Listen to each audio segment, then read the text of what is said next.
would you do the world a favor and be you? Because everybody else is already taken. Do the world a favor and be you. The world needs you, or God wouldn't have made you. If God wanted me to be somebody else, I wouldn't be here. I would be them. Stop trying to be somebody else. Stop letting the culture define what's beautiful. God says you're beautiful. Have you listened to God's voice in Psalms 139, 13, and 14? That when you were in your mother's womb, you were wonderfully and fearfully made? Have you looked in the mirror and said, I'm wonderfully and fearfully made because God says? Or have you looked at TV images? Have you looked at magazine covers and said, oh, I'm ugly because I don't look like them? And God is going, precious child, you are beautiful to me. Did you all know that you are one of one? Like literally, there's only one model of you that's ever existed with your build, your makeup, everything that makes you you, your vibe, your speech, your dialect, the way you walk, the way you carry yourself. There's only one. No other fingerprint exists with you. None. And the very combination of what makes you you can only be explained by God. There's not another and won't ever, ever, ever be another like you. I want you to take note of that because a lot of times we count ourselves out because we might compare ourselves to someone else. We might compare our stories to someone else's. God not looking at you, looking to you to duplicate somebody else. Each of us is an original. One of one. Each of us is an original. So don't look at somebody else and say, man, I wish I could. I wish I had my life like them. The reality is you have a life like you and you haven't even tapped into it. Do you not realize how beautiful you are? Do you not realize how capable and qualified you are? Do you not realize how intelligent you are? Are you comparing your life to someone else, trying to emulate or be someone else, forgetting that this life you got is an original? Too many people go around feeling wrong on the inside. They don't really like who they are. They focus on their faults, weaknesses. They're constantly critical toward themselves. That recording of everything they've done wrong is always playing in their mind. Don't go around being against yourself. You may have some things wrong with you, but can I tell you, you have a lot more right with you. You may have a long way to go, but if you look back, you'll see how far you've already come. Keep your flaws in perspective. Every person has something they're dealing with. When you are for yourself, you are in agreement with God. And some people have never once said, I like myself. I like my gifts. I like my personality. I like my looks. I'm happy with who God made me to be. I'm asking you to feel good about who you are.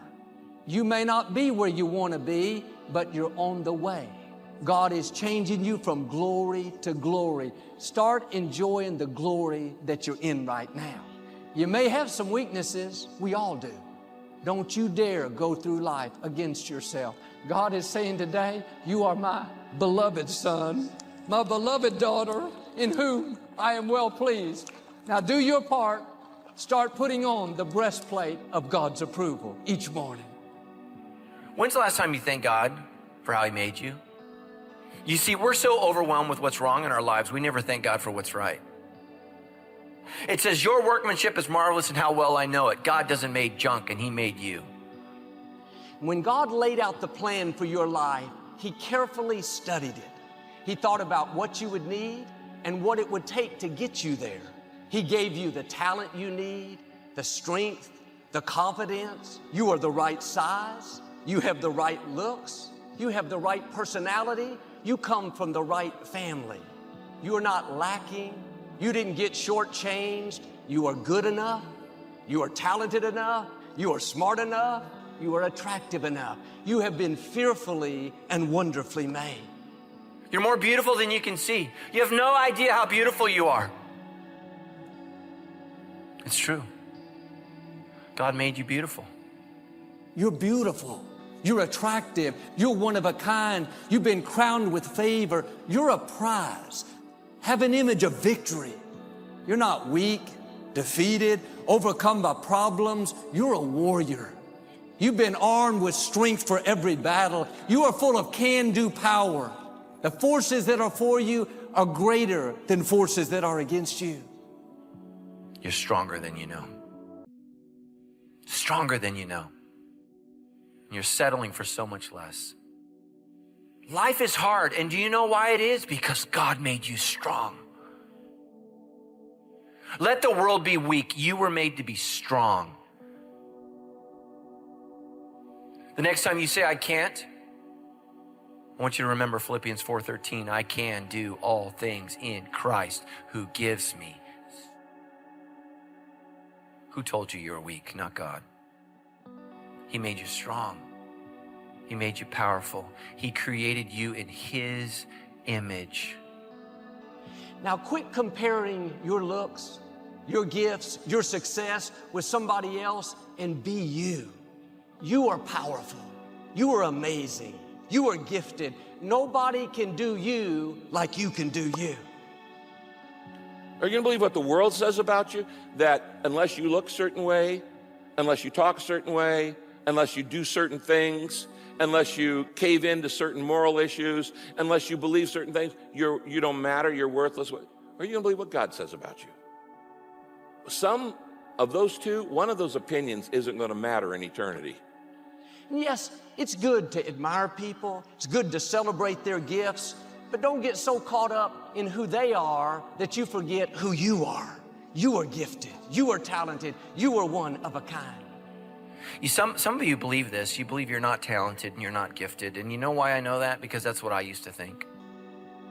I never thought I was going to be anything. I never thought I was gifted.